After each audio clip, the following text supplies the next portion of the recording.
তো হুজুর আলাইহিস সালাতু ওয়াস সালাম সাহাবায়ে কিরামদের অবস্থা প্রেক্ষাপটে কথা বলতেন। এক সাহাবা এসে বলতেছেন, হুজুর আমাকে সহজে জান্নাতে যাওয়ার একটা আমল শিখিয়ে দেন, সহজে জান্নাতে যেতে পারি এমন একটা আমল শিখিয়ে দেন।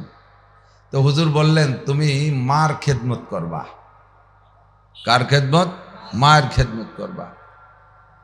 তো সাহাবাই কিরাম বললেন যে হুজুর কত আমল থাকতে এইটা কইলেন কে? কয় যে আমার জানা আছে ও মার ব্যাপারে অলস, মার খেদমতের ব্যাপারে অলস, এই জন্য ও সহজে বেসতে যাইতে চাচ্ছে, ওরে করলাম মার খেদমত করবা। কিছুক্ষণ পর আর একজন আসছে, কয় হুজুর আমার সহজে বেসতে যাওয়ার একটা আমল শিখে দেন। হুজুর কয় বেশি বেশি জিকির করবা। কয় যে হুজুর ওরে একটা করলেন, এরে আর একটা করলেন। কয় যে ও সব তা করে, ও জিকিরে গাফেল, এই জন্য ওরা জিকিরটা শিখিয়ে দিলাম। যখন যেমন যার অবস্থা যেমন তার প্রশ্নের জবাব হুজুর সেভাবে দিতেন। তো আজকে মজলিসের ভিতরে সকলে সবকিছু পর্যবেক্ষণ করে হুজুর 5টা কথা হাতে গুনে নিয়ে আসছেন। হুজুর বললেন, মাইয়া খুজু মিন্নি খমসা খেসালিন ফাইয়া আমালু বিহিন্না। তোমাদের মধ্যে কে আছো আমি 5টা কথা বলবো, এই 5টা কথা নিজে আমল করবা। কে আছো তোমাদের মধ্যে? আও ইউআল্লিমু মাইয়া আমালু বিহিন্না, নিজে তো আমল করবা, অথবা যারা আমল করতে চায় তাদেরকে 5টা কথা শিখিয়ে দেবা। এই কথাটা, আমার এই বার্তাটা বহন করে নেবা কে?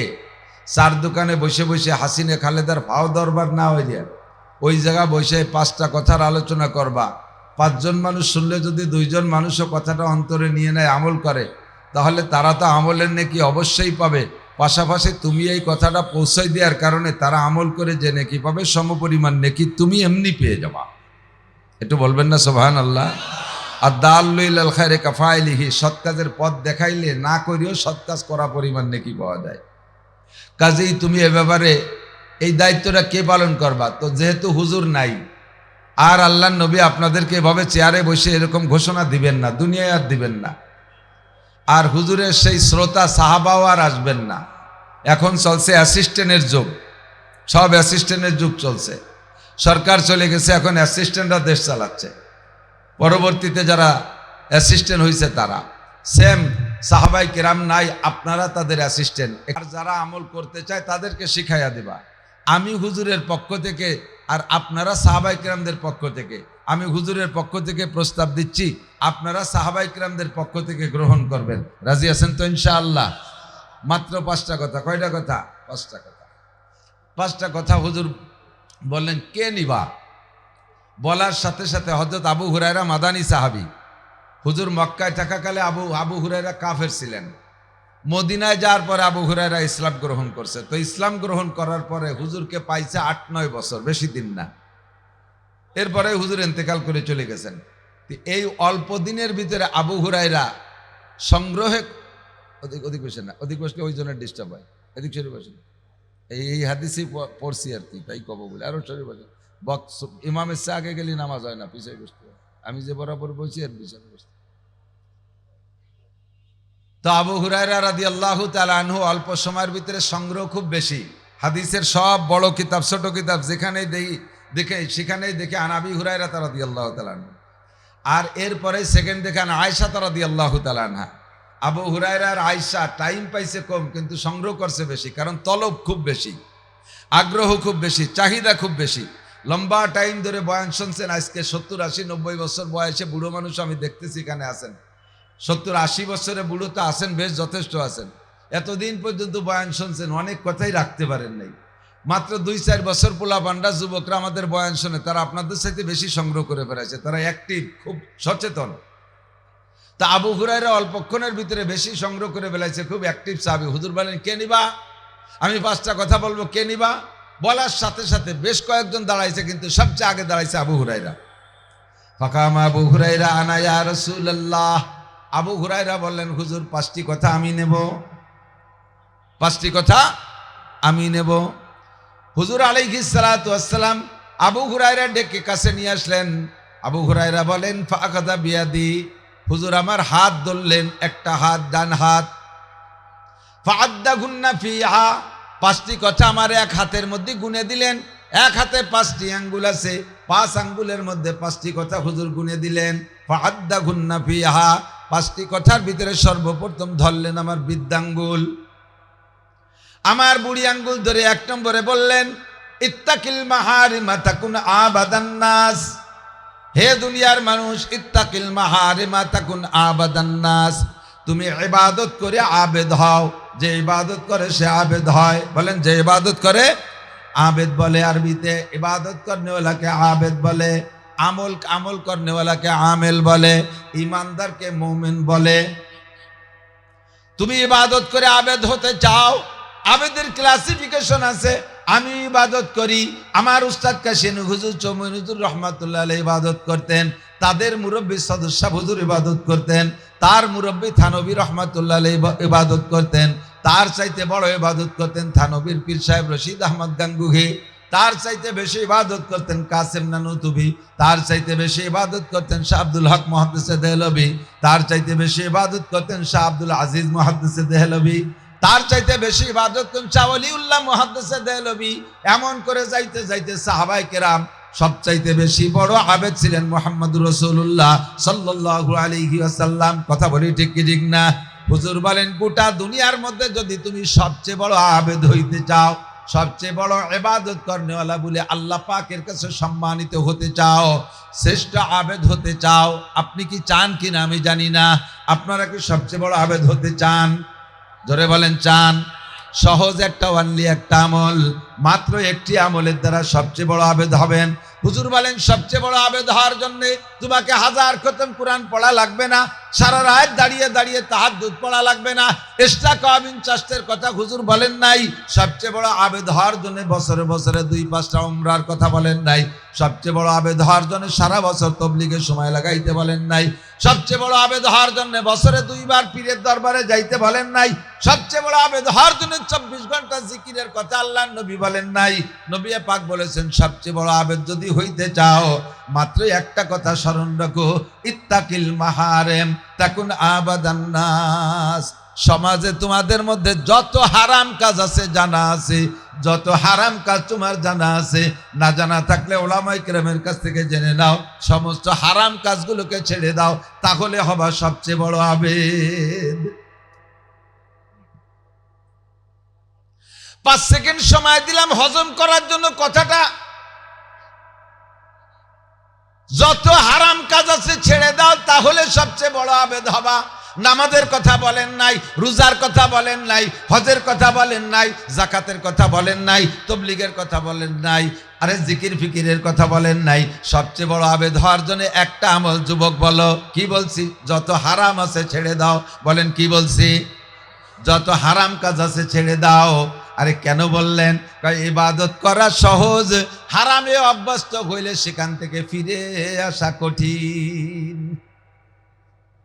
বেতনের টাকা ব্যাংকের থেকে তুলে আনা সহজ, বেতনের টাকা ব্যাংকের থেকে তুলে এনে খাওয়া সহজ, কিন্তু যদি কেউ ঘুষ খাওয়ার অভ্যাস থাকে, কতক্ষণ কাহার যদি ঘুষ খাওয়ার অভ্যাস থাকে, ওরে কোটি কোটি টাকা বেতন ধরলেও ঘুষে 1 টানা দিয়ে পারে না। কুত্তোডারে যদি বিরিয়ানিও খান, কুত্তোডারে পোলাও খান, কুত্তোডারে কেজি কেজি গোস্ত রান্না করে খাওয়ান, তবুও কুত্তো ময়লা ফাইলে 1 টানা দিয়ে পারে না, কারণ এটা হলো তার জাতীয় স্বভাব। হারামে অভ্যস্ত হইলে ফিরে আসা কঠিন, হালালে অভ্যস্ত করা কঠিন না। আরে মধু খাওয়া কঠিন না, পানি খাওয়া কঠিন না, দুধ খাওয়া কঠিন না, শরবত খাওয়া কঠিন না, এগুলো সবই সহজ, যেহেতু বৈধ, সামনে আসলে গ্লাস ধরে খাবো। কিন্তু যদি কের গাঁজা বা পেন্সিলিন আর হিরোইন খাওয়ার অভ্যাস হয়, হাজারো রেহাবে পাঠাইলে দুনিয়ার ওয়াজটাকে কানের মধ্যে মাইক দিয়ে ঢুকাই দিলেও গাঁজা এবার থেকে ফিরে আসা কঠিন। ঠিক কি ঠিক না? ইত্তাকিল মাহারিমা তাকুন আবাদান নাস। ব্যবসা করা সহজ, ব্যবসার কথা হুজুর বলেন নাই। ব্যবসা করা সহজ, কিন্তু ব্যবসা করা সহজ, ব্যবসার টাকায় তৃপ্তি হয় না। যারা সুদ খাইতে খাইতে অভ্যস্ত হয়ে গেছে, সুদে যারা অভ্যস্ত হয়ে গেছে, ওই সুদের থেকে ফিরে আসা বড় কঠিন। কতক্ষণ? স্ত্রী নিয়ে ঘর সংসার করা সহজ, এ জায়গা কোনো ঝুঁকি নাই, এ জায়গা কোনো রিস্ক নাই, এ জায়গা কোনো অভিযোগ নাই, এ জায়গা কোনো টেনশন নাই। বরঞ্চ স্বামী স্ত্রী সুসম্পর্ক থাকলে সকলেই খুশি হয়, সকলেই প্রশংসা করে। এ জায়গা কোনো ঝুঁকি নাই, এ জায়গা কোনো ঝুঁকি নাই। কিন্তু যদি ঘরে সুন্দরী স্ত্রী থাকলেও কাহারা যদি প্রেম হয়ে যায়, অবৈধ প্রেম হয়ে যায়, কালো কুসকুসে কাউসার মতো একটা মহিলার সাথে যদি সম্পর্ক হয়ে যায়, ওই সম্পর্ক ভেঙ্গে ঘরে আসা বহুত বড় কঠিন। ওই সম্পর্ক ভেঙ্গে ঘরে আসা কঠিন। কথা বলুন ঠিক কি না? আল্লাহু আকবার। জিনায় অভ্যস্ত হয়ে গেলে তার থেকে ফিরে আসা কঠিন। মদ গাঁজায় অভ্যস্ত হয়ে গেলে তার থেকে ফিরে আসা কঠিন। সুদে অভ্যস্ত হয়ে গেলে তার থেকে ফিরে আসা কঠিন। ঘুষে অভ্যস্ত হয়ে গেলে তার থেকে ফিরে আসা কঠিন। মিথ্যা কথায় অভ্যস্ত হয়ে গেলে সত্য কথা বলা কঠিন। আল্লাহু আকবার। এই জন্য হুজুর বলেন, ইত্তাকিল মাহারিমা তাকুন আবাদান নাস।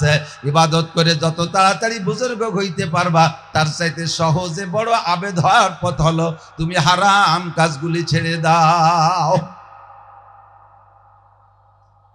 পারা যাবে? কথাটার পর আমল করা যাবে? আর এই কথাটা চার দোকানে বসে আলোচনা করবেন, তা কি পারবেন? খিলাফতি দিলাম আপনাদেরকে। এই হাদিসের পর বয়ান করবেন। আপনার আরো জানা থাকলে এর সাথে জোড়া দিয়ে দিয়ে বয়ান করতে থাকতেন। আমি তো 3-4-5টা কইছি হারাম। হারাম আরো আছে না? দাড়ি কাটা হালাল না হারাম? দাড়ি রাখা সহজ না কাটা সহজ? দাড়ি কাটা সহজ না রাখা সহজ? কাটা সহজ। রাখা সহজ, না কাটলি তো থাই যায়, ঠিক না? এই পাটডাঙ্গার হুজুর হযরত মাওলানা মহিউদ্দিন সাহেব রহমাতুল্লাহ আলাইহি সাইমুদ্দাহার, আমার আপন পুয়ত ভগ্নিপতি। ওনার স্ত্রী আমার পুয়ত বোন। ওনার স্ত্রীর জন্ম আর আমার জন্মে একই বাড়ি। হযরত মাওলানা মহিউদ্দিন সাহেব মঈনের আব্বা। উনি বলতেন মাঝে মাঝে, ভাই জমি আবাদ করতে 10 খান চাষ লাগে, গোয়ার আবাদ করতে কয়খান চাষ লাগে? চাষ দিলেই তো আবাদ হয়ে যায়, তাহলে গোয়ার আবাদ করতে কোনো চাষ লাগে না। চাষ ছাড়িয়ে দিলেই গোয়ার আবাদ হয়ে যায়। দাড়ি কাটতে বহুত পোষ লাগে, কিন্তু রাখতে পোষ না দিলেই থেকে যায়। পোষ না দিলেই, চাষ না দিলেই থেকে যায়, ঠিক না? তা দাড়ি রাখা কঠিন না কাটা কঠিন? বোঝেন নাই? রাখা কঠিন না কাটা কঠিন? কাটা কঠিন। দাড়ি কাটতে ব্যথা করে কি করে না? যত বড় ধারালো ব্লেড দিয়ে দাড়ি কাটেন না কেন, ব্যথা করবেই করবে। আর যদি সেলুনি কাটেন, আর আপনি যদি শেষরা পার্টি হন, সেলুনা লাগে পয়সা দেওয়ার অভ্যাস কম, তাহলে আর আপনারে ভালো ব্লেড দিয়ে চাষবে না। ব্লেড দিয়ে দাড়ি চাষতেছে আর খর খর খর খর শব্দ হচ্ছে, মুখ লাল হয়ে গেছে ব্লেড দিয়ে চাষতেছে। কি ওরি, সেখানে ভালো ব্লেড দরকার। টা দোকানে 10টা আবার নতুন ব্লেড। এই ব্লেড দিয়ে আরো 3 জনের দাড়ি কাটছে, 5-6 জনের বগল সাফ করছে। ব্লেডে আল কাটা হয়ে গেছে, তাই দিয়ে ওরে চাষতেছে। মুখ খান সাদা, মুখ লাল করে ফেলাইছে। কত কষ্ট। আর এই যে কাটিনের রয়ে গেছে, নাই ওজন আছে, ওজনও লাগে না, ব্যথাও লাগে না, দেখতে সুন্দর লাগে। কথা বলেন ঠিক না? গুনার কাজ করা কঠিন, ইবাদত করা সহজ। প্রত্যেকটা ইবাদত করা সহজ, প্রত্যেকটা গুনার কাজের মধ্যে রিস্ক আর ঝুঁকি আছে। কথা কান আছে না নাই? প্রত্যেকটা গুনার কাজের মধ্যে ঝুঁকি আছে। এই জন্য হুজুর বললেন, গুনাহ ছাড়া কঠিন, ইবাদত করা কঠিন, ইবাদত করা সহজ। তাই আমি ইবাদতের কথা বলি নাই। সবচেয়ে বড় আবেদ হওয়ার জন্য একটা সবক মনে রাখবা, দাড়ি কাটা গুনাহ, দাড়ি কাটা হারাম, টাকনুসে প্যান্ট পরা হারাম, মিথ্যে কথা বলা হারাম, গীবত শিকায়েত হারাম, বেপর্দা করা হারাম, মদ গাঁজা হারাম, গীবত শিকায়েত হারাম, পরনিন্দা করা হারাম, চুরি করা হারাম, আর ডাকাতি করা হারাম, আইল ঠেলা হারাম, মিথ্যা সাক্ষী হারাম, মিথ্যা মামলা হারাম, সুদ খাওয়া হারাম, ঘুষ খাওয়া হারাম, বেরাকের টাকা আনা হারাম, কারিতাস বিআরডিবি স্বনির্ভর জাগরণী চক্র, আশা প্রশিকা গ্রামীণ ব্যাংক সহ যত সুদে সমিতি আছে, এই সুদে সমিতির সাথে লেনদেন করা হারাম, বেপরদা করা হারাম। যত হারাম আছে, ইত্তাকিল মাহারিম, বুঝে বুঝে হারামগুলোকে ছেড়ে দাও। তাকুন আবাদান নাস, তাহলে তুমি হবা সবচাইতে বড় আবেদ। সময় কম বেশি চাবালাম না, মোটামুটি একটু গিলেই দিয়ে চলে গেলাম। 2 নম্বরে, তুমি যদি সবচেয়ে বড় মোমেন হইতে চাও, সবচেয়ে বড় ধনী হতে চাও, সবচেয়ে বড় ধনী, সবচেয়ে বড়, আপনাদের এই এলাকার মধ্যে সবচেয়ে বড় ধনী হতে চান, কেউ ধনী হতে চান কিনা তা আমি জানি না, তবে আমার খুব শখ। আমারে যদি আল্লাহ তাআলা 1000 খানিক কোটি টাকার মালিক বানায় যেত, তাহলে আমি পরাণ ভরে কয়টা মাদ্রাসা বানাতাম। গরিব মিসকিন গেলে তাদের চাহিদা অনুযায়ী আমি হাত ভরে টাকা দিতে পারতাম। আমার দিতে এত ভালো লাগে, নিয়ার চাইতে দিতেই ভালো লাগে আমার বেশি। দিতে তো আমার পয়সা লাগবে, ধনী হতে হবে। আমার যদি আল্লাহ 1000 কোটি টাকার মালিক বানাইতো, আমার সুলতানশি মাদ্রাসাটারে আমি বাংলাদেশের ভিতরে শীর্ষস্থানীয় মাদ্রাসা বানাইতাম। এই জন্য সবচেয়ে বড় ধনী হতে মনে চায়। আপনাদের কার কি মনে চায় তা জানি না, ধনী হতে মনে চায় কি চায় না? স্বীকার না করলেও সবাই ধনী হতে মনে চায়। ধন পাইতে কেউ দুয়ার দেয় না। স্বপ্নে দেই যে একজন উঠে আমার ভাষায় শোয়া লাভ দিয়ে উঠে বিছেন টু হয়, এই গোমের মধ্যে গুমো গুমো মাতাল মাতাল বাপ। পরে হুশ হওয়ার পরে কি এরম লিখা, স্বপ্নে দেই যে বিছেন ভরা টাহা, বিছেন ভরা টাকা, তাই কুড়ানোর জন্য সে গোমের মধ্যে সে কুড়ানো শুরু দিয়েছে। টাকা পাইতে কেউ দরজা বন্ধ করে না, ধনী সবাই হইতে চান। তবে সবচেয়ে বড় ধনী হওয়ার আমলটা শিখাই দেব। সবচেয়ে বড় ধনী হওয়ার আমল হুজুর বলেন, ওয়ারদা বিমা কাসামাল্লাহু লাকা তাকুনা আগনান নাস। আল্লাহ যারে যতটুক দেশে সে ততটুকের পর সন্তুষ্ট থাকো, যাকে যতটুক দেশে সে ততটুকের পর সন্তুষ্ট থাকো, তাহলেই তুমি দুনিয়ায় সব চাইতে ধনী। নইলে সারা দুনিয়ার মালিক বানাই দিলেও তুমি ধনী হতে পারবা না। হাদিসের মধ্যে আছে আল্লাহর নবী বলেন, কোন এক ব্যক্তিকে যদি আল্লাহ পাক কোন এক এই যারা আমল নিয়ে চলেছে, খই খাওয়ার জায়গা পাইলে না, তুই কিনে নিয়ে নিয়েছিস, একটু গালে দিবি না, শেষ পর্যন্ত চুপ থাকবে। হুজুর আলাইহিস সালাতু ওয়াস সালাম বলেন, কোন এক ব্যক্তিকে যদি আল্লাহ পাক সারা দুনিয়ার মালিক বানায় দেয়, খেয়াল করেন নাই, সারা দুনিয়ার মালিক একজন। এই বাংলাদেশের মালিক আমেরিকা থেকে জাপান পর্যন্ত ভূখণ্ড পৃথিবী সব একজনের। যত ইন্ডাস্ট্রিজ কলকারখানা আছে, গাড়ি বাড়ি সব একজনের মালিক বানায় দেওয়া হয়েছে। এই লোকটার কাছে এবার জিজ্ঞেস করবেন, ভাই আগে তো আমরা ভাগযোগ করে খাতাম, কে 2 কাঠা, কেউ 5 কাঠা, 5 বিঘে, 10 বিঘে, টাকে 2 বিঘে, এই করে ভাগ করে খাইছি। এখন সব কুড়োই বুড়োই তোমার একারে মালিক বানায় দিয়েছে, আমরা হয়ে গেছি কর্মচারী। এত বড় বিশাল সম্পত্তির মালিক হইয়া তোমার মনের মধ্যে কেমন খুশি লাগে কৌদি? হুজুর কয় ওই লোকটার কাছে এই জিজ্ঞেস করলে জবাব দেবে কি জানেন? কয় যে ভাই একটা দুনিয়াতে কি হয়, একটা দুনিয়ায় যে কি হয়, কমপক্ষে আর একটা দুনিয়া হলে মোটামুটি চলিয়ে খাতি পারতাম। কাজী বনি আদমের পেট দুনিয়ার জায়গা জমি আর টাকা দিয়ে ভরা যাবে না। কথাকান এই যে যারা যত দুর্নীতি যারা করছে, এখন তো আমরা শুনতেছি একটু হইরে, আগে হয়তো দল সমর্থন করছি, জানলিও তা কই নেই বা বালরিয়া আমাই নেই, কিন্তু এখন তো বুঝতে পারতেছি যে কারা কত টাকার মালিক। 1000 কোটি, 2000 কোটি, 5000 টাকা, 5000 কোটি। কানাডায় বলে 140টা বাড়ি বানাইছে এক নেতা, খালি এক বোর নামে। সুবহানাল্লাহ। কন কিছু কন, আমাকে চোখ লাগে, চোখের সামনে টাকা নিয়ে কানাডারে বিল্ডিং বানাই দিয়েছে। দেশের নাম কানাডা, কানাডা। চোখালারা ভাত পায় না, কানাডারে বিল্ডিং বানায় দেয়। এই 140টা বিল্ডিং কি সে ঘুমাবে? কতক্ষণ ঘুমাবে? তারপরও তার পেট ভরে না, আরো খাবে, আরো খাবে। রাশিয়া কত বড় দেশ, মানুষ বাংলাদেশের চাইতে বেশি, একটা বেশি না, বাংলাদেশের চাইতে মাত্র 2 কোটি মানুষ বেশি। এত বড় রাশিয়ায়, বাংলাদেশে 18 কোটি আর রাশিয়ায় 20 কোটি মানুষ। এত বড় দেশ, বাংলাদেশের মতো 120টা দেশের সমান এক রাশিয়া, তাতেও তার পেট ভরে নাই। ইরানের 100 দখল হওয়ার জন্য 3 বছর ধরে বাড়ি হচ্ছে, কাজী লাগাই নিয়েছে। কাজেই দুনিয়ার সম্পদ দিয়ে মানুষের পেট বাড়ানো যাবে না। যে যে হালাতে আছে ওই হালাতের পর কি বলতে পারবেন? আমি যদি আপনাদেরকে জিজ্ঞেস করি অর্থনৈতিকভাবে কে কেমন আছেন, তাহলে কি একটু জবাব কি দেবেন বলেন তো? আপনারা কেমন আছেন? আপনারা কেমন আছেন? কখনো বলবেন না আল্লাহ না হুজুর তো ওই জায়গায় বসে তালে তালে কইছি, কি যে অসুবিধা, আমি একটু ভ্যান্সার। আবার এই যে কথা কয়ে বাচ্চা কারা? ও হুজুররা, ওয়াজ শুনতে নিষেধ করছে হুজুররা, স্থানীয় হুজুররা, এই কুচো পাল্টিরে ঠেয়ান। এত গুম গুম শব্দ আসলে কথা বলে স্বাদ পাওয়া যায় না। এমনি সময় কম, কামাই বেশি, অল্পটু সময়ের মধ্যে মেলাটা খবর নিয়ত করি, কিন্তু তাপাইনি উঠিনি ঠেয়াতি ঠেয়াতি। আল্লাহ, আপনি কি করেন? আমার এখন কাশি আছে, কিসেন দেই, আপনি খুশি থাকেন। আপনার মতো আর একজন কিসেন দেওয়ার শক্তিও নাই। কতক্ষণ আপনি কি করেন? আমার এখন ব্যান হুজুর, এখন ব্যান, এই ব্যবসায় ভরছে। অনেক আছে যে এখন ব্যান কিনারও পয়সা পাচ্ছেন একটু চালানোর জন্য। আপনি তাইছে মন্দ না ভালো? কতক্ষণ কেমন আছেন? ভালো আছেন না? আপনার ঘর বাড়ি কি? হুজুর সোনের ঘর, হুজুর সোনের ঘর, এই কয়ে বেহা হয়ে পড়ছে। বহুজন সোনের ঘরও নাই সরকারি রাস্তা জায়গায় ওই বস্তির ভিতরে। তারপরে কি কয় গুচ্ছ গ্রাম, আদর্শ গ্রামে সেখানে যাইয়ে সিরিয়াল দেখেন ঘর নেছে। আপনার তো বাপের ভিটে এখন সোনের ঘরেরই আছে, আপনি তার চেয়ে মন্দ না ভালো? কাজেই সন্তুষ্ট থাকতে হবে। অর্দাবিমা কাসামাল্লাহু লাকা তাকুন আগনান নাস, এই কথাটা নিজের ভিতরে রাখবেন আর একজনের শিক্ষা দেবেন। যে হালাতে আছি বলেন কেমন আছি? আলহামদুলিল্লাহ। 2 নম্বর, যদি তুমি দুনিয়ায় সবচেয়ে বড় মোমেন হইতে চাও, তোমার চাইতে বড় মোমেন কেউ নাই। মোমেন মানে ইমানদার, মোমেন মানে ইমানদার। আপনি সবচেয়ে বড়। আরে দুনিয়ায় বড় লোক হওয়ার দরকার নাই, থাক বড় লোকই, থাক বড় লোকই। আমি সবচেয়ে বড় আবেদ হইতে চাই, সেটা তো চাবই চাবো, কিন্তু তার চাইতে বড় মোমেন হইতে হবে। মোমেন যদি ভালো হওয়া যায় তাহলে ইবাদত কম হইলেও জান্নাতে যাওয়া যাবে, তাহলে অবশেষে একদিন জান্নাতে যাইতে পারবেন। তাই কাজেই সবচেয়ে বড় মোমেন হইতে হবে।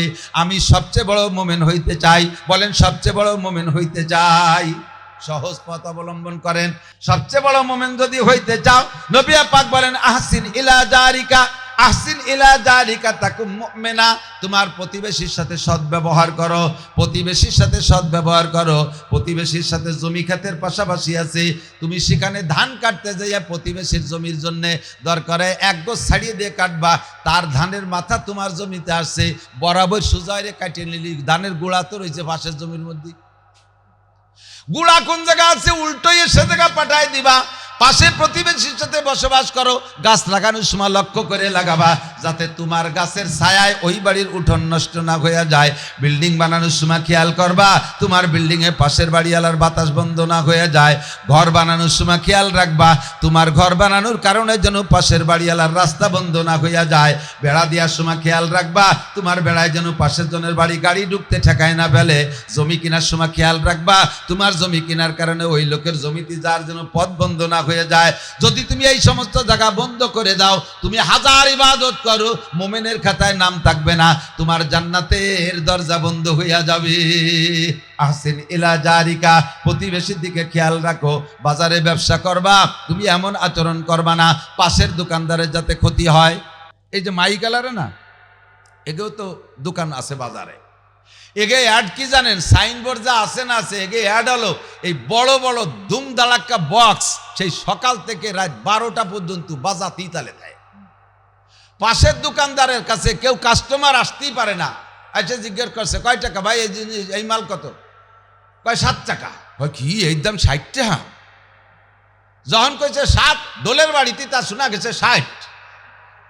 আর কথা না বাড়াই আর এক দোকানে চলে যায়। এই বিপদের মধ্যে আছে এই পাশের দোকানদার। দোকানদার মৌলবী মানুষ, একটু আতর যায় নামাজ টুপি টাপা বেচে, ও ঢোলের বাড়ির জ্বালায় তা বেচতে পারে না। এখন ওকে কয় ভাই তোরা একটু আস্তে, একটু সাউন্ড একটু কমা। কয় যে 7 লাখ টাকা দিয়ে পজিশন নেয়া, 7 লাখ টাকা দিয়ে পজিশন নেয়া, তোমার দিকে তাকানোর সময় নাই, চলতে থাকবে। আমাদের এটাই আওয়াজ যত জোরে হবে আমাদের কাস্টমার তত দূরের থেকে আসবে। এটা আপনি ভালো করেন নাই, আপনার ঢোলের বাড়ির কারণে আর একজনের ব্যবসা মায়ের খাচ্ছে, ক্ষতিগ্রস্ত হয়ে যাবেন। এবার হুজুর চিন্তা করলো, ওরে যেহেতু ওয়াজ করে ঠেকাতেই পারলাম না, ওরে ঠেকানোর আমল আমার কাছে আছে। ওরা তো একসময় রাত 12টার দিক সব গোটাই গাটাইয়া ঘরের মধ্যে ধুইয়ে এরপরে ওই ঘরের মধ্যেই ঘুমায়, দোকানের মধ্যে সব যখন গুছাই গেছে ঘরের মধ্যে নিয়ে শাটার টাইনি দিয়ে শুতি গেছে। এবার হুজুর উঠিয়া খালি জের একটা নিয়ে মুগুর একখান নিয়ে ঘরের মধ্যে ঠাস ঠাস করে বাড়ি শুরু করছে। ওরা কাকা কি করেন? কয় যে আমার পজিশন 3 লাখ টাকা দিয়ে নিয়া। সেই সকালে রাত 12টা পর্যন্ত জ্বালাইছিস, এখন ঘুমাতে দেবো না, আমি ফজর পর্যন্ত এই জের বাড়িতে থাকবো। কামা তাদিন তো জানো, যাইসা করনি ওয়াইসা ভরনি, না মানে তো করকে দেখ। এই আচরণ করা যাবে না। তোমার ব্যবসার কারণে আর একবার ক্ষতি না হয়, তোমার ঘরের কারণে আর একবার ক্ষতি না হয়, তোমার কথার কারণে আর একবার ক্ষতি না হয়। পাশাপাশি বাড়ি থাকলে এক বাড়ির মুরগি আর এক বাড়ি যাইতেই পারে। কতক্ষণ মুরগিরে তো আর স্কুল কলেজে পড়ানো হয় নাই, ওর পর তো শরিয়াত নাই, ও হাঁটিয়ে এসে আপনার ধানে একটু মুখ দিতেই পারে। তাই বলে কুঞ্চি দিয়ে বাড়ি দিয়ে তার ঘেটিটা ছুটোই বেলায় দেবেন, এইটা করবেন না। তাই তার কারণে প্রতিবেশীর সাথে ঝগড়া বাঁধাবেন না। ছাগলটা হাঁটিয়ে এসে একটা মরিচির পাতা খাইয়ে বেলাইছে, কোপ দিয়ে তার ঠ্যাং কান কাটিয়ে বেলাই দিলেন। পাশের বাড়ির কুত্তরা এসে আপনার হাড়ির মধ্যে মুখ দিয়েছে, একেবারে ভেলায় দিয়ে কোপ দিয়ে নাড়ি বের করে দিলেন। এটা আপনি অন্যায় করেছেন, সে তো অবলা প্রাণী, তারে অন্যভাবে তাড়িয়ে দেওয়া যায়। যে কারণে প্রতিবেশীর ক্ষতি না হয়, সেই কারণগুলো খুব লক্ষ্য রাখলে তাহলেই হবেন আপনি সবচেয়ে বড় মুমিন। এক কথায় প্রতিবেশীর দিকে খেয়াল রাখা, এটা হলো মুমিন হওয়ার আমল। 3 নম্বরে, যদি মুমিন হওয়ার পরে সবচেয়ে বড় মুসলমান হইতে চান, মুমিন হওয়ার পরে এবার মুসলমান খেয়াল করতে হবে। এটা বুঝার বিষয়, এটা খেয়াল করেন। যার ঈমান আছে তারে কয় মুমিন, বলেন যার ঈমান আছে তারে কয়, আর যার ভিতরে শরীয়তের আমল আছে তারে কয় মুসলমান। নামাজ পড়ে মুসলমান, রোজা রাখা ইসলাম, রোজা রাখলে মুসলমান, হজ করা ইসলাম, করলে সে মুসলমান, যাকাত দেওয়া ইসলাম, দিলে সে মুসলমান, দাড়ি রাখা ইসলাম, রাখলে সে মুসলমান, টুপি পরা ইসলাম, পড়লে সে মুসলমান, মসজিদ করা ইসলাম, বানাইলে সে মুসলমান, ওয়াজ শোনা ইসলাম, ওয়াজ শুনলে সে মুসলমান। এগুলো সব ইসলামের কাজ। এইরকম সত্য কথা বলা ইসলাম, সত্য কথা বললে সে মুসলমান। এখন যেই ভালো কথাগুলো বললাম, যে আমলের কথা বললাম, এই আমল মুসলমান ছাড়া অন্য কেউ করতে পারে। সত্য কথা ইসলামের বিধান, সত্য কথা ইসলামের বিধান।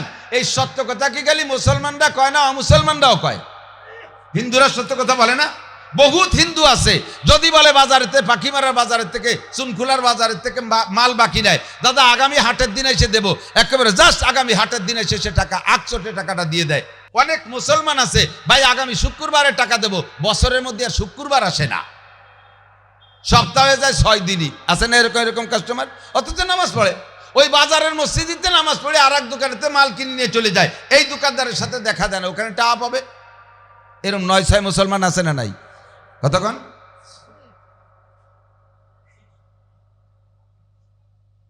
আল্লাহ।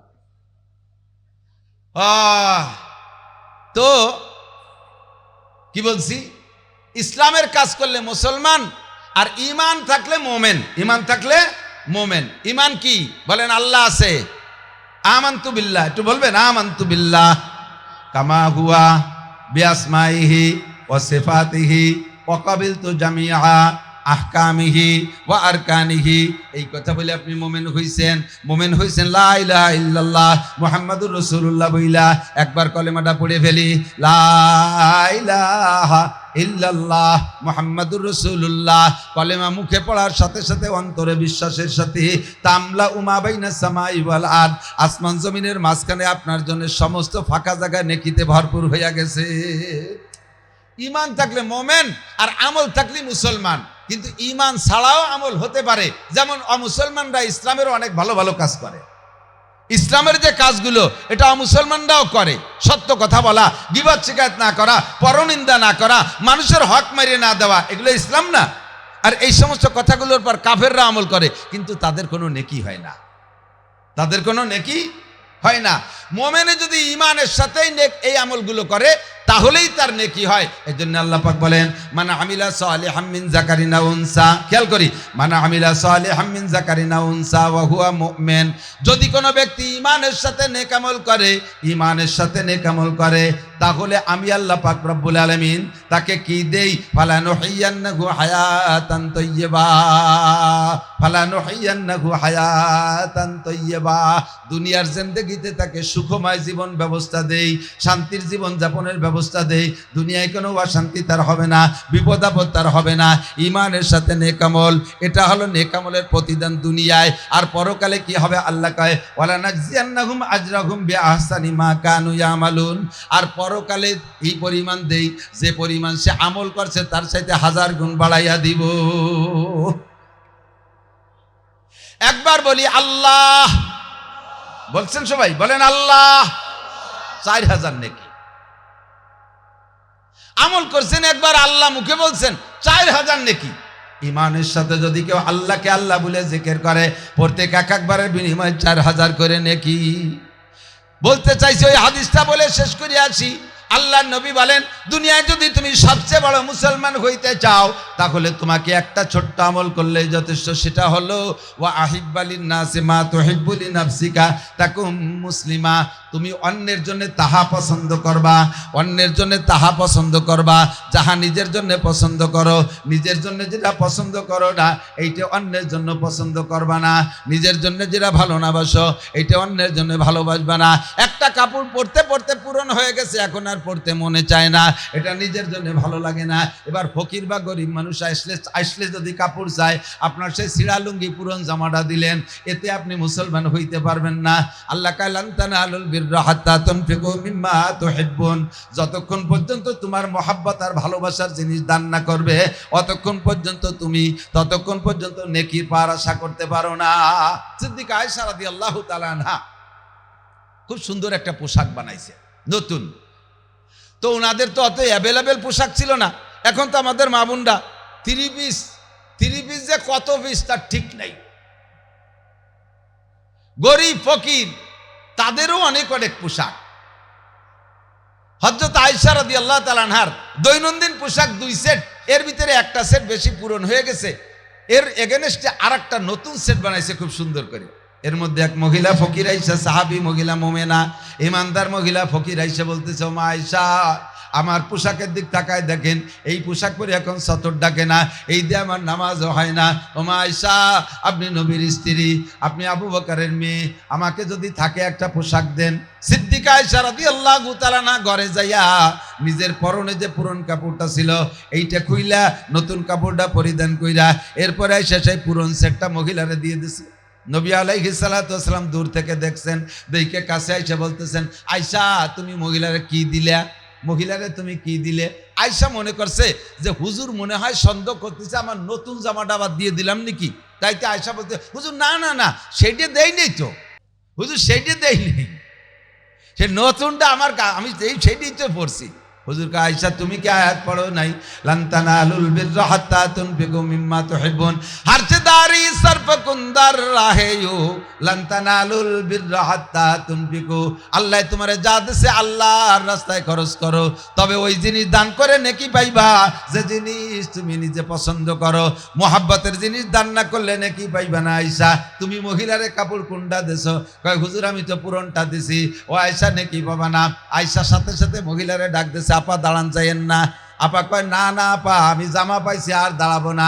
কয় না একটু আসেন লাভ হবে। আবার ঘরে ডাইকে নিয়ে আপনার ওই পোশাকটা আমারে দেন। সেটা জিরা দিয়েছিলেন পুরনটা ওইটাই নিয়ে আয়েশা নিজে আবার সেইটা পরে পরনের নতুন কাপড়টা দিয়ে দিছে। ওয়াহিব্বালিন নাসি মা তুহিব্বু লিনাফসিকা। আসতেছে আস্তে আস্তে শীতকাল। আল্লাহু আকবার।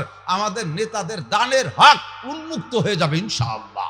কমপক্ষে আর কিছু দিক না দিক 80 টাকা দামের কম্বল দেবে অ্যাভেলেবেল। গরিবকে ভোট কেনবে কম্বল দিয়ে। কম্বলের সাইজ কি আল্লাহ মাঝে মাঝে কইরা এমন কম্বল দেশে সে কম্বল গায়ে দেয় না, যারে দেশে সে ওই গতানুগতিক সিরিয়াল ধরি একটা নিয়ে গেছে, নিয়ে তাদের যে গায়ে দিলি তাতে কিচ্ছু হয় না, আরো হুল হুল গায়ে ফোটে, নিয়ে তাদের কয়দিন পাপোশ বানাইছে, বাস দিয়ে দরজায় রেখে পাপোশ বানাইছে। পরে ছাগলে ব্যবহারে ডাকতেছে, কাকা পাও দিয়ে না পড়াইয়া আমারে গায়ে দিয়ে দেন। ছাগলের গার উপর দিয়ে তল দিয়ে গিরে দিয়ে ছাগলটা জ্যাকেট বানাই দিয়েছে। ছাগলে তা গায়ে দিয়ে 2-3 পেশাব করলে গেছে ভিজে, তারা কাপে আর কাকা তাড়াতাড়ি খুলে নেন, না করোনা হতে পারে, ঠান্ডা লাগতে পারে। এই কম্বল খুলে নিয়ে এবার ধুইয়ে তাই দিয়ে বানাইছে। মুড়ি ভাজা বালিয়েন তো কয় না আমাকে দিক পাইচুতে আমাদের একই ভাষা। এই মুড়ি ভাজা পাইচুও বানাইছে। তুমি যে কম্বল দেছো তা গায়ে দেয় না মানুষ, যারে দেছো সে গায়ে দেয় না। কিছুদিন ছিল পাপোশ, তারপরে ছাগলের জ্যাকেট, এরপরে বানাইছে মুড়ি ভাজা বাইলেন ধরা পাইটুও। এই তুমি দান করে এবার নেকি পাইবা, সাবধান হয়ে যাও। তোমার বউরে কি ওরকম একটা কম্বল গায়ে দিয়াও, তুমি নিজে কি ওরকম একটা কম্বল ব্যবহার করো? কয় না আমরা তাইওয়ান থেকে সরাসরি 12,000 টাকা দামের কম্বল এনে গায়ে দিই। কুয়েত গেছিলাম সেখান থেকে নিয়ে আসছি, কাতার গেছি সেখান থেকে নিয়ে আসছি। তুমি কুয়েত কাতারের কম্বল গায়ে দাও 12-13 হাজার টাকা দামের, আর এই দেশের গরিবকে তুমি 80 টাকার কম্বল দাও কা? কয় তা এত মানুষের আমি এত দামি কম্বল দেবো কি রে? তোমারে তো এত মানুষের দিতি কই নেই। 5,000 টাকা দামের কম্বল কেন? 5,000 টাকা দেয়, 500 না দিয়ে তুমি 50 খান দাও, 500 না দিয়ে 50 খান দাও। একটা কম্বল 5,000 টাকা দেবে, একটা কম্বল গরিব মানুষরা দিলে কমপক্ষে তারা 20 বছরের মধ্যে আর কম্বল দেওয়া লাগবে না। কথা বলেন ঠিকই ঠিক না? তোমারে এই জিনিস দিতে যা তুমি নিজেই ব্যবহার করো না। রমজান মাসে জাকাতের লুঙ্গি আর কাপড় দেয়, কেসা লুঙ্গি কেসা কাপড় আপনাকে জানা আছে নাকি জানি না, বহু দেখেছি এই জাকাতের লুঙ্গিরে দুইবার ধোয়ার পরে মাড় ভাঙ্গে যায়, এরপরে সেই লুঙ্গি পরে যদি দরজায় পা ভাগ করে দাঁড়ান আউয়াল আখের দেখা যায়, এক্সরে করা লাগে না, অভরে নামাজ হয় না। কতক্ষণ শাড়ি দেশে মহিলা বক্তি যাচ্ছে, শয়তান সম্পত্তি দেশে যা কাপড় একখান দেশে ওই মশারি বানানোও যায় না, এ কাপড় বাজারও বিক্রি করতে গেলে কেউ নেয় না। তোমার বউরে কি ওইরকম কাপড় কি পরাও? তুমি কি নিজে সেই 150 টাকা দামের লুঙ্গি পরো? তুমি পরো 2600 টাকা দামের লুঙ্গি, কমপক্ষে 1000 টাকার দামের লুঙ্গি দাও। গরিব মানুষ 1000 টাকা দামের একটা ভালো লুঙ্গি পাইলে 2 বছর পর্যন্ত তেলায় তুলে পড়তে পারে। কথা বলেন ঠিক ঠিক না? যে জিনিস তুমি নিজে পছন্দ করো না তার একজনকে দাও কা। মাইয়ে দেখতে গেছে যুবক, যে মাইয়েরটা দে পছন্দ হই নেই, আইসে স্বাস্থ্য বাইরে কয় দোস্ত একবাকড়ি একটা মাইয়ে দিয়েছে, তুই ওইটা নিয়ে আগে, তোমার পছন্দ হয় না, তুমি আর একজনের ও জায়গা তশকিল করো কে? এরকম আছে না? দালালি ক্রিমিনালি করে না? আবার মুসলমান দাবি করে। হুজুর কয় সবচেয়ে ভালো মুসলমান হইতে হলে তোমার একটা আমল, সেটা হলো আহিব্বালিন নাসে মা তুহিব্বুলি নাফসিকা, অন্যের জন্য তাও পছন্দ করো যা নিজে পছন্দ করো। বিস্কুট দেশে খাইতে এক কামড় খাইয়ে গালের মধ্যে জ্বলি উঠছে, আরে নান্টু পচা বিস্কুট তুই খা, পচা বিস্কুট বলে উনি খাবে না, নান্টুটি দিয়ে খাওয়াবে। তোমার ভালো না লাগে ভেলেটে থুয়ে দাও, তুমি নান্টুটি দাও কে? পান্থাবাদ কটা বই রয়েছে, নিজেরা খাতি পারে পচিয়ে গেছে, তুরা খা, পচার পরে দিবা কে? বাড়ি যতক্ষণ পর্যন্ত ভালো মাছ গোশ খাওয়া যায় অতক্ষণ খাইছেন, ফ্রিজি তারপরে পচিয়ে গেছে সেইগুলো প্রতিবেশীরে দিয়ে দিচ্ছেন কেন? টলটলে মাছ গোশ যখন আপনি খাবেন, যতক্ষণ আপনি খেতে পারবেন অতক্ষণ সেখান থেকে গরিবকে দেবেন, প্রতিবেশীকে দেবেন। নইলে আপনি নামাজ পড়েই খালি মুসলমান হতে পারবেন না, তবলিগে যাই খালি মুসলমান হতে পারবেন না, হজ করেই খালি মুসলমান হতে পারবেন না। মুসলমান হওয়ার জন্য এই সমস্ত আমলগুলো দরকার আছে না নাই? সময় কমে লাগ বললাম না। 5 নম্বর হলো, এরপরে বলে হুজুর বলেন দিলকে তাজা রাখো, দিল যেন মরে না যায়, দিলকে তাজা রাখো, দিল যেন মারা না যায়। হুজুর দিল মরে কি করে? ওয়ালা তুকসির যাহকা ফাইন্না কাসরাতা যাহকা তুমিতুল কলব। দুনিয়ার আনন্দ ফুর্তি করে, দুনিয়ার খেল তামাশার ভিতরে, দুনিয়ার রঙ্গমঞ্চের ভিতরে যাইয়া অট্ট হাসাহাসি করো না, বেশি হাসাহাসি করো না। বেশি হাসাহাসি করলে দিল মরে যায়, বেশি হাসাহাসি করলে দিল মরে যায়। দিল মরা বোঝা যায় কি করে? দিল মরা বোঝার প্রত্যেকটা ইবাদতের একটা বুঝ আছে। খেয়াল করেন, আপনি তওবা করছেন, আপনার তওবা কবুল হয়েছে, এর একটা প্রমাণ পাইলে ভালো হয় না? আপনি মাগরিবের নামাজ পড়ছেন, এই নামাজটা কবুল হয়েছে, এর একটা প্রমাণ পাইলে ভালো হয় না? আপনি ঈশা পড়ছেন, এ কবুল হয়েছে, এর একটা প্রমাণ পাইলে ভালো লাগবে না নামাজ পড়তে? কথা কন আল্লাহু আকবার। তো তেমনই আপনার প্রত্যেকটা ইবাদতের কবুলিয়াতের আলামত আছে। খেয়াল করেন, এসে গেলে ছোট ছোট করে বলে যাই। আপনি গুনাহ থেকে তওবা করছেন, গুনাহ থেকে তওবা করেছেন, আস্তাগফিরুল্লাহ মুখে পড়ছেন, কোন একটা গুনাহকে মার্ক করে আস্তাগফিরুল্লাহ পড়ছেন, মরার আগে যদি খেয়াল করে না, মরার আগে যদি আপনি ওই গুনাহ কোনোদিন না করেন, তাহলে বুঝবেন যে আপনার তওবা কবুল হয়েছে। কিছুদিন পরে আবার সেই গুনাহ করছেন, বুঝবেন যে আগের বার কবুল হয়নি। ওই আস্তাগফিরুল্লাহ গ্রান্ট। আপনার মাগরিবের নামাজ কবুল হয়েছে, তার প্রমাণ কি? যদি আপনি ঈশার নামাজ সুন্দর করে পড়তে পারেন। ঈশার নামাজ কবুল হয়েছে, তার প্রমাণ কি? যদি ফজরের নামাজ ঠিক মতো টাইম মতো পড়তে পারেন, তাহলে বুঝবেন যে আপনার ঈশা কবুল হয়েছে। গত বছরের রোজা কবুল হয়েছে, তার প্রমাণ বেঁচে থাকলেও যদি এবার সুস্থভাবে রোজা রাখতে পারেন সঠিকভাবে, তাহলে বুঝবেন যে আপনার গতবারের রোজা কবুল হয়েছে। একবার হজ করেছেন, হজ কবুল হয়েছে, তার প্রমাণ। পরবর্তীতে জীবদ্দশায় কমপক্ষে আর একটা বার যদি উমরা করার সুযোগ পান, তাহলে বুঝবেন যে আপনার হজ কবুল হয়েছে। গতবারে জাকাত কবুল হয়েছে, তার প্রমাণ। এবারও যদি আল্লাহ পরিমাণ মতো জাকাত দেওয়ার তৌফিক ঠিক রাখে, তাহলে বুঝবেন গতবারে জাকাত কবুল হয়েছে। গতবারে কুরবানি কবুল হয়েছে, এর প্রমাণ হলো যদি গতবারে কুরবানির পরে এবছর আপনি সেম কোয়ালিটির একটা কুরবানি দিতে পারেন, তাহলে বুঝবেন আপনার কুরবানি কবুল হয়েছে। আমি উদাহরণে মাঝে মাঝে বলে থাকি, এদিক তাকান। আপনার বাড়ির বাউন্ডারি ওয়াল করার জন্য 2 সেট রাজমিস্ত্রি নিয়েছেন, 2 সেট রাজমিস্ত্রি। 2 সেট মানে কি? একটা মিস্ত্রি, একটা হেল্পার। একজনকে গেটের ডাইন দিক দিয়েছেন, তুই এই দিক গাঁথবি, আর একজনকে বাম দিক দিয়েছেন, তুই এই দিক গাঁথবি। তো ডাইন পাশালা একটা মিস্ত্রি আর একটা লেবার, দুইজনে সকাল 8টা থেকে বিকেল 4টে পর্যন্ত 800 ইট গাঁথছে, এবং তার ফ্ল্যাশ সাইড এত লেভেল হয়েছে যে প্লাস্টার না করলেও চলে, শ্রামিক ইটের মতো। আবার গাঁথি বেলাইছে 830 মতো সোজা। আর এ পাশালারাও দুইজন সকাল 8টা থেকে বিকেল 4টে পর্যন্ত ইট গাঁথছে 200। আর তার দুড়া সাপের মতোই রোগ, কোনো বাস ফিলাস না, যতটুকুসু আছে লাস্টে যাইয়ে পড়ে পড়ে বাপ সে ওয়ালে রুকু দিয়ে রইছে। গাছে 200 এরকম বেহাকুড়া, কোনো বাস ফিলাস না, এরাও দুই মিস্ত্রি দুইজন, আর এ পাশে 800 গাচ্ছে একেবারে নিখুঁত। দুইজনের কার সাথে আপনি কি আচরণ করবেন? এই 800 আলারে বলবেন বাবা আগামীকালে কিন্তু তুই আসবি, তোরে দে ছাড়া আমি আর ইটি হাত দিয়ে আসছি না কেউ রে, এরপরে 6 তলা দালান জ্বলবো, এটাও তুই করবি। তোকে বিল কত? 1300, আর 100 টাকা নিয়ে যা ভাই ইমারা বাজার তেটু নাস্তা পানি খেয়ে যাস। বলবেন কি বলবেন না? আর ওরে কি কবেন?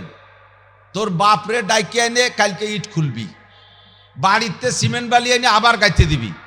এই 200 গাথার পরে তোরে জন্য এই মোল্লারা থানার মধ্যে না দেখি। শয়তান রাজমিস্ত্রি মারাইছো, তারে গালিবেন কি গালিবেন না। আর আজকের টা তো পাবি না, তোর বাপরে দিয়ে গাইতে দেওয়ার পরে আদা মিস্ত্রি টা পাবি। বলবেন না? Same quality. আপনি ফজরের নামাজ পড়ছেন, আরো 5 জন পড়ছে, আপনার নামাজটা এত ভালো লাগছে আল্লাহর, আল্লাহ ওই সময় বলে দিয়েছে এ আব্দুল খালেক মোল্লা তুমি কিন্তু জোহরেও আসবা, তুমি জোহরেও আসবা। তোমার আল্লাহু আকবার বলা, তোমার কিরাত, তোমার রুকু, তোমার সানা, তোমার তাসবিহ, তোমার তাশাহুদ, তোমার আত্তাহিয়াতু, তোমার দুরূদ শরীফ আমার এত ভালো লাগছে, তুমি কিন্তু আবারও জোহরে আসবা। ওই সময় আল্লাহ দাওয়াত দিয়ে দিয়েছে। জোহর পড়ার পরে আব্দুল খালেক তুই কিন্তু বিকেল বেলা কাজের ব্যস্ততা যেরকম মসজিদ গুলি যাস, শোনা তুমি জোহর আসরেও আইছো, কেউ না আসলে তুমি আইছো, তোমার জোহরের নামাজ আমার ভালো লাগছে। আল্লাহ ওই সময় দাওয়াত দিয়ে দিয়েছে, বলেন না সুবহানাল্লাহ। আর ওই মসজিদে আর একজন ফজরের নামাজ পড়ছে, তারে ওই সময় আল্লাহ বলে দিয়েছে তোরে যেন জোহরে মসজিদই না দেখি। তকবীর দেশে একভাবে, সানা ভাঙছে আর একভাবে, রুকু দেশে কুজো হইয়ে বসির মতো, সিজদা দেশে মাথার তালিও দিয়ে, আর এরকম বেহায়ে দাঁড়ায় রইছো। আল্লাহ কয় ওয়াইদা কামুল সালাতে কামুকু সালা, নামাজে যখন দাঁড়ায় তখন চরম অলসতার সাথে দাঁড়ায়। কানের দাঁড়িয়ে মশা উড়িয়ে গেছে, মনে হচ্ছে হেলিকপ্টার দেশে গেছে, এমন জোরে কান জড়ায় থাপ্পড় মারছে, ইমাম সাহেব লাফায় উঠছে। আল্লাহ কয় তোরে যেন মসজিদই না দেই, তোরে আর কোনোদিন যেন মসজিদই না দেখি। দেখতে দেখতে জোহরের নামাজ সে মসজিদে আসতে পারে নাই, দুনিয়ার কোনো কাজে জড়াই গেছে, আসে নাই। আল্লাহ কয় ঠিক আছে তোরে যেন মসজিদই না দেখি। গতবার রোজা রাখছেন, রোজার ভিতরে অনেক টালটু বাল্টু করছেন, আল্লাহ বলে দিছে তুই আর জীবনে কোনদিন সেহরি খাবি না, তোরে যেন রোজা রাখতে না দেখি। আবার আপনি রোজা রাখছেন, আপনার রোজা আপনার রমজান মাসের এহতেরাম দেখে আল্লাহ পাক ওই সময় দাওয়াত দিয়ে দিছে ঈদের আগের দিন, এই আব্দুল খালেক মোল্লা, মালেক মোল্লা, জামাল কামাল, লালটু বল্টু, জুয়েল টেল, টুলু লুলু, জরিনে, সকিনা, আয়েশা, ফাতেমা, খাদিজা, রহিমা, মারিয়াম, আসিয়া যারা আসিস, তোরা যে কজন এবার ভালো করে রোজা রাখছিস, আগামীবারও রোজা রাখবি, আমি সৌদির খেজুর পাঠাই দেবো, ইফতার করবি, কোনো অভাব হবে না। এবার কুরবানি দিয়েছেন, কুরবানির ভিতরে ইখলাস ছিল, আল্লাহকে আগামীবারও তুমি কুরবানি দেবা। তুমি কুরবানি দেছো, তুমি খাও নাই, লাস্টে তোমার বাড়ি আজকে রক্তের গোস্ত ছাড়া রাখো নাই, গরিব গুরাবাকে দিয়ে দেছো, থ্যাংক ইউ, তুমি আগামীবার দুটিয়ে দিবা। আর আরেকজন কুরবানি দেশে এর মাটিয়ে পরান, কলিজা, সুটির গোস্ত, সিনের গোস্ত, ভাসাচ্ছে সিনের গোস্ত সব মোটা মোটা দাগ ধরিয়ে তাজা কবরের মধ্যে ঢুয়েছে, ঘরে কবরেরটা কিনে নিয়েছে, তাজা কবর, ডিপ ফ্রিজ বইরিয়ে ধুইয়া, এরপরে কতগুলো হাড় গোড় আইয়ে গিরিয়ে ট্যাংরা টুংরো এই নিয়ে বইছে। গরিব মানুষ যখন আইছে গোস্ত চাইতে, আর একখান ছাড়িয়ে দিছে, সে আড়ে ওর পলিথিনটা কেরকেরায় ভাড়িয়ে নিচে দেওয়ার হয়ে গেছে।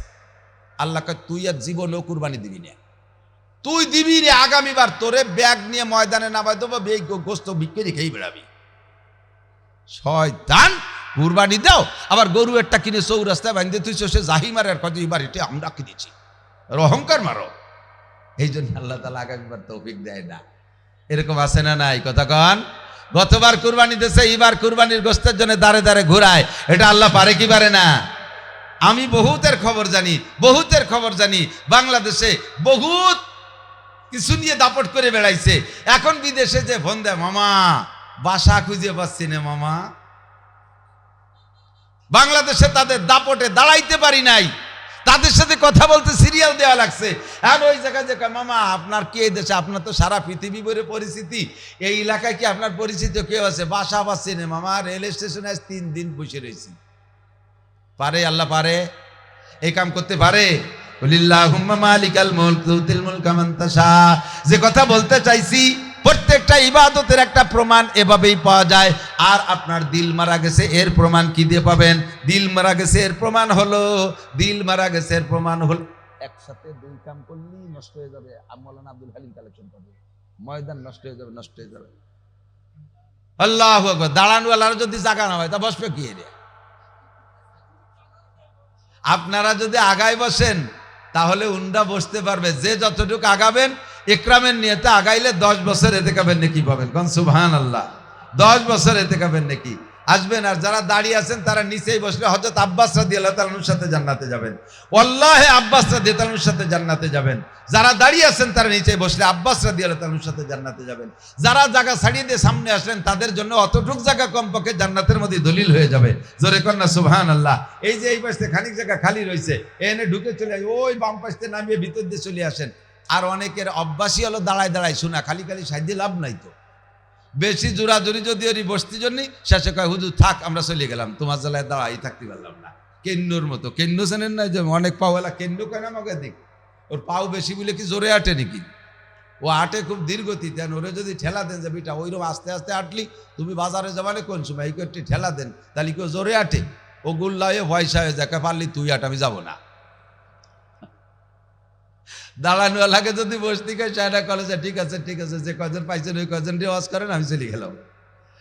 তারপরও কিছু হলে শুনতে হবে, দাঁড়ায় হোক বসে হোক। বসে শুনলে হযরত আব্বাসের সাথে জান্নাতি হবেন। কোন সুবহানাল্লাহ। এরপরও যদি না বসে তাহলে বুঝবো যে বুঝা এই কথা বুঝারই আকল নাই। কি বলছি? দিল মারা গেছে এর একটা প্রমাণ। নামাজ কবুল হয়েছে প্রমাণ তো বুঝলেন, তওবা কবুল হয়েছে তার প্রমাণ বুঝলেন, ওই গুনাহ যদি আর না করেন। রোজা হজ কবুল হয়েছে এর প্রমাণ।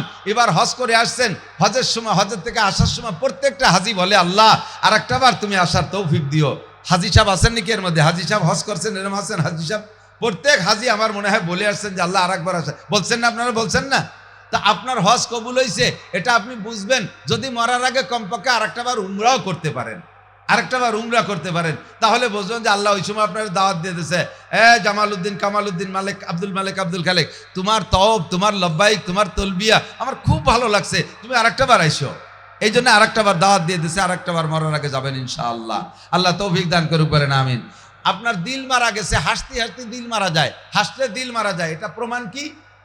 দিল মারা গেছে তার প্রমাণ হলো যে লোকটা দিল মারা গেছে তার নামাজে ভালো লাগে না, তার নামাজে মন বসে না, রোজায় মন বসে না, কোরআন শুনতে মনে চায় না, বয়ান শুনতে মনে চায় না, তবলিগে যাইতে মনে চায় না, কোনো ইবাদত বন্দেগীতে মন বসে না, গান শুনতে মনে চায়, বাজনা শুনতে মনে চায়, দুর্গা পূজা ভালো লাগে, কালী পূজায় যাইতে মনে চায়, সরস্বতী লক্ষ্মী পূজায় যাইতে মনে চায়। মুসলমানের সন্তান হইয়া আপনাদের আশেপাশে তো হিন্দু নাই, তারা তো দুর্গা পূজা করে, আপনারা তো জান না, সবাই যায় না, তারপরেও জানেওয়ালা আছে না নাই? মুসলমানের সন্তান দুর্গা পূজায় জানেওয়ালা আছে না নাই? হিন্দু বাড়িতে লাড্ডু কুলুকির ডালা খাওয়া বালটি আছে না নাই? সেই বাড়িতে নাড়ু খেয়ে আসে, নাড়ু নাড়ু নাড়ু। এখন তো মাদ্রাসাও সে কুলুকির ডালা নাই, টিস্যু পেপার হয়ে গেছে। আমরা ছোটবেলায় মাদ্রাসায় মুট মুট করে মাটি দিয়ে কুলুক বানাতাম, আর কিছু এর হাতে ডলে ডলে গোলও বানাতাম। তুমি হিন্দু বাড়ি যাইয়া হিন্দুকের সাথে লাড্ডু আর কুলুকির ডালা খাইয়ে আসো মুসলমানের সন্তান হইয়া, তোমার দিল মারা গেছে বিদায় ও জায়গা যাও। মসজিদে যাইতে মনে চায় না, মাদ্রাসা ভালো লাগে না, ওয়াজ শুনতে ভালো লাগে না, তবলিগে যাইতে ভালো লাগে না, কোরআন পড়তে ভালো লাগে না, বিশ্ব ইজতেমা যাইতে মনে চায় না, চরমুনার ময়দানে যাইতে মনে চায় না, কোরআনী শাসন ভালো লাগে না, কোরআনী হুকুমত ভালো লাগে না। বুঝবেন যে এই দুনিয়ার নোংরামি করতে করতে আপনার দিল মারা গেছে। এটা হলো দিল মরে যাওয়ার আলামত। কতক্ষণ হুজুর বলেন ওয়ালা তুকসিরিজ যাহকা ফাইন্না কাসরাতাজ যাহকা তুমিতুল কলব, বেশি হাসাহাসি করবা না তাহলে তোমার দিল মারা যায়। একেবারে হাসবা না তা না, মুখ পুড়ায় বসে থাকাও ভালো না। আল্লাহ কয় ফালইয়াজহাকু কালিল ওয়ালইয়াবকু কাসীর।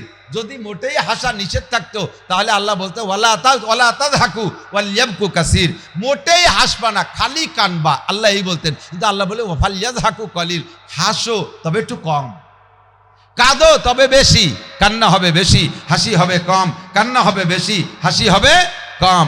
কাঁদবে কখন? আল্লাহু আকবার। বিশেষ করে এই মজমার ভিতরে কান্নাকাটি ভারী জরুরি না, কাঁদবেন আপনি নির্জনে। উদউ রাব্বাকুম তাদাররুআন ওয়া খুফিয়া, ডাকো তোমার রবকে কেঁদে কেঁদে গোপনে, ডাকো তোমার রবকে কেঁদে কেঁদে গোপনে। যখন সব মানুষ ঘুমিয়ে যাবে, তাতাজাফা জুনুবুহুম আনিল মাদাজি ইয়াদউনা রাব্বাহুম খাউফান ওয়া তামআ, সমস্ত মানুষ যখন ঘুমের মধ্যে থাকবে তখন তুমি বিছানা ছেড়ে উঠবা, পারলে 4 রাকাত তাহাজ্জুদের নামাজ পড়বা, পারলে 4 রাকাত তাহাজ্জুদের নামাজ পড়বা। শেষ রাতে যদি উঠেন 4 রাকাত নামাজ পড়বেন, এই তাহাজ্জুদের নামাজ পড়া।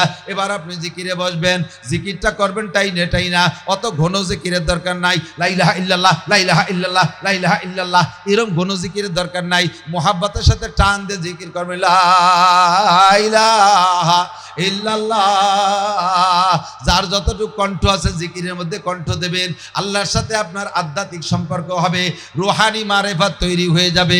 পর্দায়ে হাস্তি আগার সুজি বানারে লা ইলাহা আজমা বে পর্দা বিনি নূরে ইল্লাল্লাহরা, যখন আপনি টান দিয়ে বলবেন লা ইলাহা ইল্লাল্লাহ, লা ইলাহা কে টান মারলে ইল্লাল্লাহ বলার আগে আল্লাহর বান্দার মাঝে যে পর্দা থাকে, যেই পর্দার কারণে বান্দা আল্লাহকে দেখতে পারে না, লা ইলাহা কে টান মারলে আল্লাহ পাক তখন পর্দাটা সরাইয়া নিয়ে যায়। কিছুদিন জিকির করতে করতে একসময় আপনি চক্ষু বন্ধ করে আল্লাহ পাককে আরশে আজিমে দেখতে পাবেন। চোখের পানি ফেলাইয়া তওবা করবেন, চোখের পানি ফেলাইয়া সব গুনাহ থেকে তওবা করবেন, জিকির করবেন। আল্লাহ পাক রব্বুল আলামিন আপনার এই সময় যা বলবেন তাই দোয়া কবুল করবে। উদউ রাব্বাকুম তাদাররুয়া খুফিয়া, দল ধরে জিকির করতে হবে, মাইক নিয়ে জিকির করতে হবে, খেসড়ি রাঞ্জে জিকির করতে হবে। কোনো জায়গা নাই, জিকির আসছে যার যার কায়দায় সেই জিকির করব। আমার জিকির আমি করব। এক জায়গায় বসা লাগবে জরুরি না, এক জায়গায় বসা লাগবে সবাই মিলে তা জরুরি না। জিকির আমি আলাদা আলাদা কায়দায় করব, পারা যাবে না ইনশাআল্লাহ। আল্লাহ তাআলা সকলকে তৌফিক দান করেন। আল্লাহ পাক বলেন মান আমিলা সালিহাম মিন যাকারিন আও উনসা, আমি যে আয়াত পড়েছি, নারী আর পুরুষ যদি নেক আমল করে ঈমানের সাথে, আল্লাহ তাআলা তাকে প্রত্যেকটা নেক আমলের বিনিময়ে 2 ধরনের পুরস্কার দেয়। কয় ধরনের? 2 প্রকার। একটা পুরস্কার আল্লাহ রেখেছেন, খেয়াল করেন, প্রত্যেকটা ইবাদতের একটা অংশ আল্লাহ পুরস্কার দুনিয়ায় রেখে দিয়েছেন, আর বেশিরভাগ রাখছে আখিরাতের জন্য। সেটা পাইলাম কোন জায়গায়? অন্য আয়াতের মধ্যে আল্লাহ বলেন মান কানা ইউরিদু হারসাল আখিরাহ নাজিদ লাহু ফি হারসিহি, মান কানা ইউরিদু হারসাল আখিরাহ, যে ব্যক্তি আখিরাতের ক্ষেত চাষ করে, আখিরাতের জমি চাষ করে। খেয়াল করে না, আখিরাতের জমি কি পাখি মারার বিলির মধ্যে? আখিরাতের ক্ষেত কোন জায়গা? আপনার ব্যক্তি জীবন থেকে নিয়ে সব জায়গা আখিরাতের ক্ষেত। টুপি আপনার আখিরাতের খ্যাত, মোষ আপনার আখিরাতের খ্যাত, পাগড়ি আপনার আখিরাতের খ্যাত, দাড়ি আপনার আখিরাতের খ্যাত, আপনার জুব্বা আপনার আখিরাতের খ্যাত, দস্তরখান আখিরাতের খ্যাত, আপনার ঢিলাকুলুক আখিরাতের খ্যাত, মেসক ব্যবহার করবেন আখিরাতের খ্যাত, নামাজ পড়বেন আখিরাতের খ্যাত, রোজা রাখবেন আখিরাতের খ্যাত, যত ফরজ ওয়াজিব সুন্নাত আছে সবগুলো আখিরাতের খ্যাত। আল্লাহ মান কানা ইউরিদু হারসাল আখিরাহ, যে ব্যক্তি আখিরাতের ক্ষেত চাষ করে, নাজিদ লাহু ফি হারসিহি, আমি তার চাষের মধ্যে বরকত দেই। চাষ করবে কম, ফসল পাবে বেশি, পরিশ্রম করবে কম, পারিশ্রমিক পাবে বেশি, ডিউটি করবে কম, বেতন পাবে বেশি, আমল করবে কম, সওয়াব পাবে বেশি, ইবাদত করবে কম, নেকি দেব বেশি।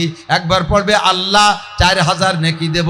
কোরআনে কারীম থেকে একটা অক্ষর পড়বে, সঙ্গে সঙ্গে আমল নামায় তারে 10টি নেকি দেয়া হবে। নামাজ পড়বো মসজিদে, জামে মসজিদে জামাতে ইমামের সাথে যদি 1 ওয়াক্তের নামাজ পড়েন বাজান, নামাজ পড়ছি 1 ওয়াক্তের, সওয়াব পর্দায় অধিকার আমার 1 ওয়াক্তর। 1 ওয়াক্ত নামাজ পড়লে 1 ওয়াক্তের নেকি পাবো।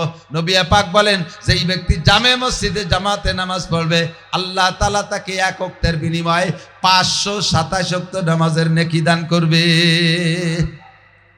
আল্লাহর রাসূল বলেন যে ব্যক্তি নামাজের আগে ওযুর সময় মেসক করে ওযু বানাবে, নামাজ পড়তে ওযু করবে, ওই ওযুর সময় পকেটে মেসক রাখবে, একটা 3টে ডলা দেবে ডান পাশ থেকে বাম দিকে, এই ডলা দিয়ে মেসক করে ওযু বানাইয়া যেই লোকটা নামাজ পড়বে, ওকে 1 ওয়াক্ত নামাজের কারণে 70 ওয়াক্ত নামাজের নেকি দান করা হবে। একটা সুন্নতের বার আমল করবে, মান তামাসসাকা বিসুন্নতি ইনদা ফাসাদে উম্মতি ফালাহু আজরু মিয়াতি শাহীদ। নবী পাক বলেন হে যুবক আমার দিক তাকাও, একটা সুন্নতের বার আমল করবা, আল্লাহ তাআলা তোমাকে 100 শহীদের নেকি দান করবে। মান কানা ইউরিদু হারসাল আখিরাহ নাজিদ লাহু ফি আরসি, এভাবে আখিরাতে মোটা মোটা দেবে, তবে দুনিয়া দেবে না তা না।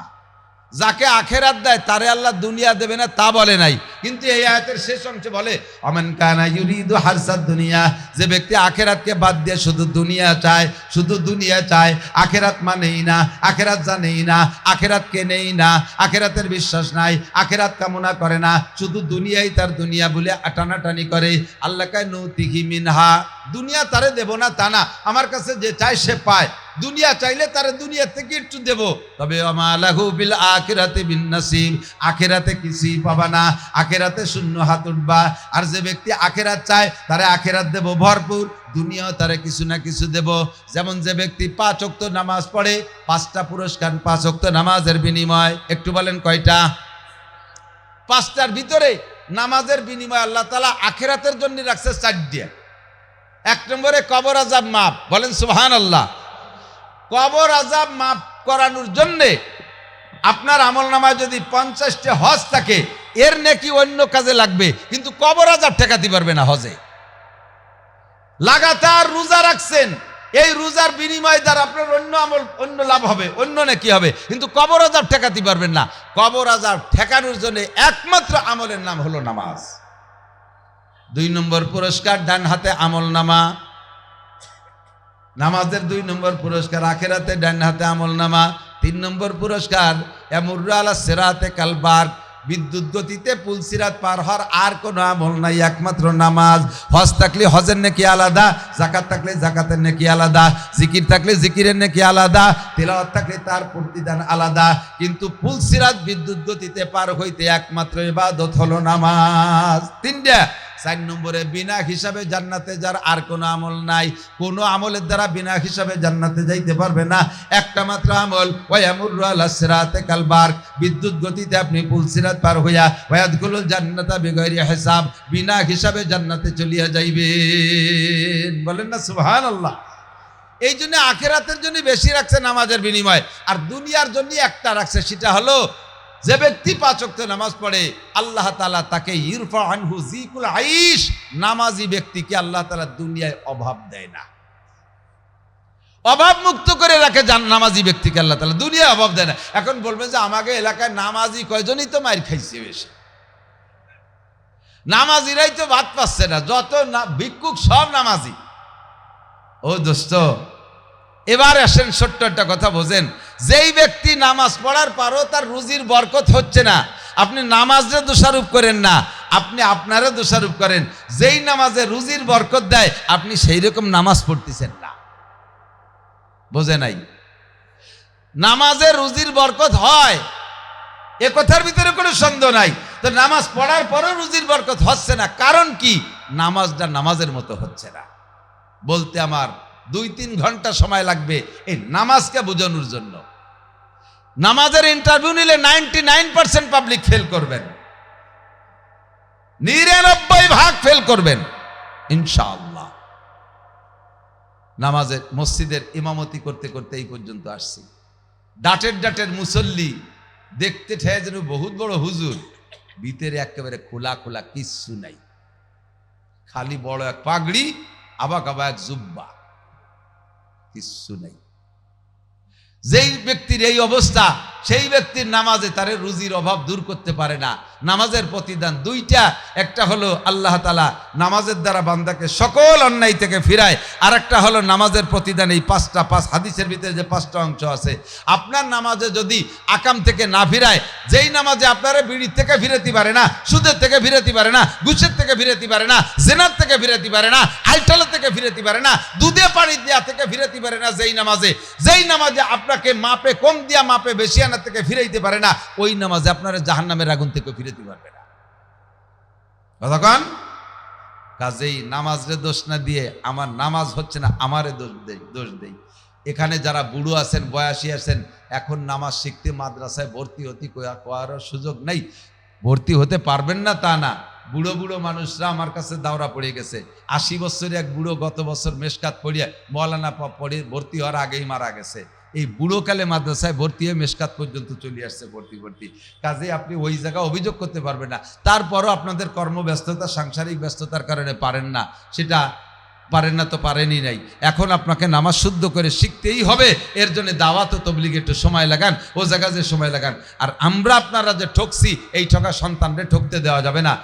এলাকায় যে মাদ্রাসা, আলহামদুলিল্লাহ ছোট্ট মাদ্রাসা, নুরানি মাদ্রাসা, তাদের পরিকল্পনা আমি দেখেছি, তাদের কর্মসূচি আমি দেখেছি, তারা কিভাবে ছেলে মেয়েদেরকে পড়ায়। এবং হাজার মাদ্রাসা দেখছি, এই নুরানি মাদ্রাসায় 3 বছরের ভিতরে ছেলে মেয়েদেরকে এত সুন্দরভাবে গড়ে তোলে, তাদের ইংরেজি লেখা আইএ কলেজের আইএ পড়া ছেলেরাও পারবে না, তাদের বাংলা লেখার মতো কলেজের আইএ পাস করা ছেলেরাও পারবে না, আর তাদের আরবি লেখা এত সুন্দর, আমি মুহাদ্দিস হয়ে তাদের সমান আরবি লিখতে পারি না।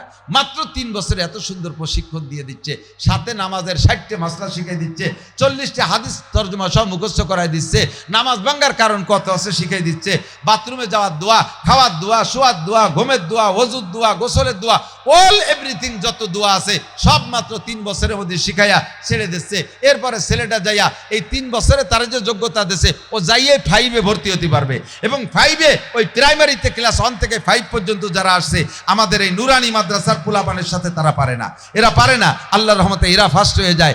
এরপরে হাই স্কুল, কলেজ, বিশ্ববিদ্যালয় পাস করে আসবে, ছেলেটা গ্রাজুয়েট হয়ে যাবে, ছেলেটা বিসিএস ক্যাডার হবে, আপনার ছেলে ডিসিএসপি ও সিটিও না হবে ইনশাআল্লাহ। এই ডিসি ছেলে আপনার জানাজার নামাজের ইমামতি করতে পারবে, কারণ সে যোগ্যতা নুরানি থেকে নিয়ে আসছে। যেই ছেলেটা নুরানি থেকে এই যোগ্যতা নিয়ে বড় হয়েছে, ওই ছেলেটা ডিসি হলেও ঘুষ খাবে না, ও যদি জজ হয় ঘুষ খাবে না, ম্যাজিস্ট্রেট হলে ঘুষ খাবে না, দারোগা হলে ঘুষ খাবে না, ওসি হলে ঘুষ খাবে না, ওই এসপি হলেও ঘুষ খাবে না, ওই এমপি মন্ত্রী হলেও ঘুষ খাবে না। তার ভিতরে আল্লাহর কোরআন আছে, কোরআনের ফোকাসে তাকে সকল অন্যায় থেকে ফিরে গেলাই দেবে। কাজে আমাদের সন্তানদেরকে এখানে দেওয়া দরকার আছে না নাই? আমাদের আসতে আসতে কত মাদ্রাসা, আবার পাখি মারা, এমনি তাজা ভাই খুঁজে পাইলে মারা ভাই, এর মধ্যে আবার একটা মাদ্রাসা উঠেছে হুজুরটা। এই ব্যঙ্গ ঠাট্টা করার দরকার নাই, পরিবেশ খুব ভালো, আমি দেখেছি ছেলে মেয়েদেরকে গড়ার পরিকল্পনা খুবই সুন্দর। আমাদের সন্তানদেরকে দিয়ে আমরা ঠকছি, সন্তানদেরকে ঠকতে দেব না, রাজি আছেন তো ইনশাআল্লাহ? এবং সাথে সার্বিক সহযোগিতা করবেন, সার্বিক। যুবকরা এখন যারা উঠতেছো, তোমরা কিন্তু নামাজ পড়বা না, বাপ ভালো না। যদি প্রতিদান পুরস্কার পাইতে চাও, নামাজটা আজকে কমপক্ষে এই জায়গায় আমরা বড় জামাতে পড়বো, রাজি আছি না ইনশাআল্লাহ? এখানে আমরা বড় জামাতের সাথে নামাজ পড়বো, এরপরে আবারও বসবো, যোগ্য 2 জন মুহাক্কিক আলেম আছে, তারা বয়ান করবে। আল্লাহ তাআলা আমাদের এই মাদ্রাসা করা তৌফিক দান করুন। যা শুনছি এলোমেলো ভাবে, বিক্ষিপ্ত ভাবে যা বললাম, সব কথাগুলো বুঝে আল্লাহ আমল করা তৌফিক দান করেন। সবাই বলেন আমিন।